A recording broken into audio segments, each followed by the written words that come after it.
ये क्वेश्चन कहता है कि a ray of light of intensity I is incident on a parallel glass slab at a point A. It undergoes partial reflection and refraction. मतलब समझ में आया? एक तो रिफ्लेक्ट भी कर रहा है और रिफ्रैक्ट भी कर रहा है, इसलिए यू वर्ड यूज किया है partial reflection and refraction. At each reflection 20% of incident energy is reflected.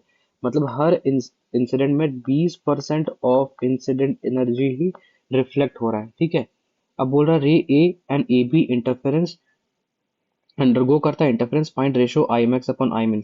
तो ध्यान देना, ये हो गया आपका ए, ये हो गया बी, ये हो गया ए डैश बी, ये हो गया बी, ए डैश बी और बी डैश बी। तो इन्हीं के बीच का हमसे पूछ रहा है आई मैक्स अपॉन आई मिन। तो आइए इसको सॉल्व करते हैं। इसको हम सबसे पहले बनाते हैं फिगर। तो उसका जब हम डायग्राम बनाएंगे तो कैसा होगा, देखो ये स्ट्रेट लाइन, दो पैरेलल बना लेते हैं क्योंकि दो सरफेस है, ठीक है। अब जब दो सरफेस हो गया तो अब अपन क्या करेंगे, रे ऑफ लाइट को अपन इंसिडेंट करेंगे। एक रे ऑफ लाइट ऐसा है, रिफ्लेक्ट कर गया, ठीक है। कुछ एंगल से फिर रिफ्रैक्ट कर गया, फिर क्या हुआ, रिफ्लेक्ट कर गया, फिर क्या हुआ, कुछ एंगल के साथ फिर से रिफ्रैक्ट कर गया। समझ में आया? तो इसके लिए बेटर होगा कि हम पहले यहाँ पे इसमें नॉर्मल बना लें। ये हुआ नॉर्मल, ये हुआ नॉर्मल। अब ये जो लाइन है ना भाई, ये और आगे जाएगा, फिर यहाँ पे भी क्या होगा, रिफ्लेक्ट करेगा और रिफ्रैक्ट करेगा। तो फिर यहाँ पे क्या हुआ, रिफ्लेक्ट कर गया, सेम कलर रखते ये हो गया, फिर रिफ्लेक्ट कर गया, ठीक है। तो यहाँ और फिर क्या होगा, कुछ एंगल से रिफ्रैक्ट भी करेगा, सॉरी ये हुआ आपका, और एक हो गया फिर से रिफ्रैक्ट कर गया, ठीक है। तो अब इसका नॉर्मल बना लेते हैं। इसका नॉर्मल बनाएंगे तो ये हो गया नॉर्मल, ठीक है। तो ये जो लाइन है ना, देखो ये इसको बोल रहे ए, इसको बोल रहे बी, इसको बोल रहे ए डैश, इसको बोल रहे बी डैश। इन्हीं के बीच का maximum intensity upon minimum intensity का रेशियो पूछ रहा है। रे ऑफ लाइट ऐसे आ रहा है, देखना ऐसे आया, टकराया ऐसे गया, फिर ऐसे आया, फिर टकराया ऐसे गया, एक रिफ्रैक्ट करा, फिर इधर रिफ्लेक्ट करा, ऐसे गया, फिर इधर रिफ्रैक्ट करा। समझ में आया? अब देखो क्वेश्चन में यहाँ पे बोल रहा है कि यहाँ पे जिस इंटेंसिटी के साथ उसको आई बोलते हैं, अब बोल रहा है कि 20% ही रिफ्लेक्ट कर रहा है, मतलब 20% ऑफ आई इधर आया, तो कितना हो गया आई बाई 5। तो अगर इधर आई है और इधर आई बाई 5 है, तो इधर जो इंटेंसिटी ऑफ लाइट जो चला गया वो क्या हो जाएगा, वो आपका हो जाएगा, क्या हो जाएगा बताओ, आई माइनस आई बाई 5 यानी 4I/5। मतलब ये जो लाइट है ना, मतलब कि ये जो रे ऑफ लाइट है, ये 4I/5 इंटेंसिटी के साथ इधर आ रही है, और फिर ये रिफ्लेक्ट करेगा तो फिर इसका 20% ही रिफ्लेक्ट होगा। समझ में आया? तो 20% ही रिफ्लेक्ट होगा मतलब क्या भैया, 20% मतलब कि मैं बताना चाह रहा हूँ कि जैसे कि 20% ऑफ इंसिडेंट जो लाइट है उसका इंटेंसिटी ही आपको लेना है। तो 4I/5, तो फिर से करोगे तो कितना हो गया 5, मतलब कितना हो गया 4I/25, 4I/25। मतलब पता क्या हो गया, अब ये जो रे ऑफ लाइट है ना, ये रे ऑफ लाइट वो कैरी कर रहा है इंटेंसिटी 4I/25।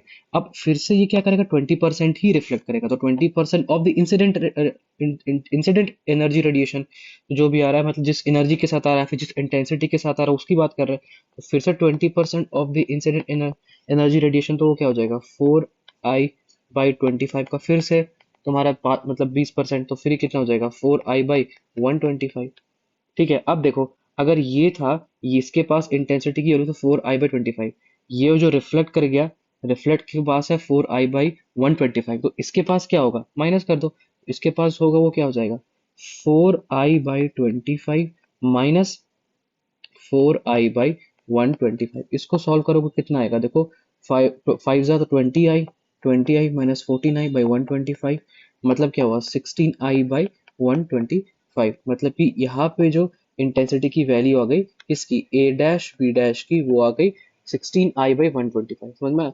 ए डैश बी डैश जिस इंटेंसिटी के साथ रिफ्रैक्ट करके बाहर आ गया उसका क्या है 4I, 4I है कि 16 है भाई, 16 सॉरी। तो ये हो जाएगा आपका 16I/125। और ये जिस इंटेंसिटी के साथ तुम्हारा ए बी जिस इंटेंसिटी के साथ बाहर आ रहा है वो है I/5। तो अब यही हमारा ऐड करेगा एज I1, ठीक है, और ये ऐड करेगा एज I2। अब ऐड करेगा मतलब क्या ऐड करेगा? अरे ऐड करेगा मतलब कि आई रिजल्टेंट की जो फॉर्मूला होती है वो क्या होती है? मैक्सिमम के लिए, मैक्सिमम के लिए हो जाएगा आपका ये, ठीक है, और मिनिमम के लिए क्या हो जाएगा? मिनिमम के लिए हो जाएगा आपका √I1 माइनस √I2 का होल स्क्वायर। तो ये क्या होगा? देखो I1 की जगह हम क्या रख सकते थे? I/5। I/5 था या फिर 4I/5 था, देखना। I/5 और एक तरफ 16 I/120 तो ठीक है। तो I/5 प्लस और आपका था 16I/125 टू √I/5 √16I/125। इसको आप जब सॉल्व करोगे ना, पता क्या आएगा? देखो तुमको, ये हो गया आपका यहाँ पे 125, ये हो गया 25I प्लस 16I, और देखो I√5 I√5 ये हुआ, और ये हो गया आपका 4। समझ में आया? और 125 को अगर हम लिखे तो ये 5√5 आता था। 5 2 10 5, हाँ 5√5, तो एक 5 और बच गया। समझ में आया? उसको सॉल्व करके क्या हो जाएगा? देखो 11 3 4 41I/125, 41I प्लस, और ये हमारा हो गया I/25, नीचे 5 5 25 हो गया, तो हो गया 20। मतलब कितना हो गया देखो, अगर इसको सॉल्व कर तो 125 ही हो गया, ये 41I प्लस 24 80। 25 के टेबल में कितने बार में आता है देखो?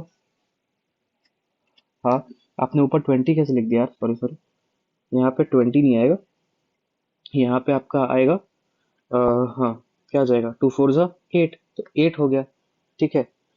तो 8 5 ज़ा 40, तो कितना हो गया? 81I/125।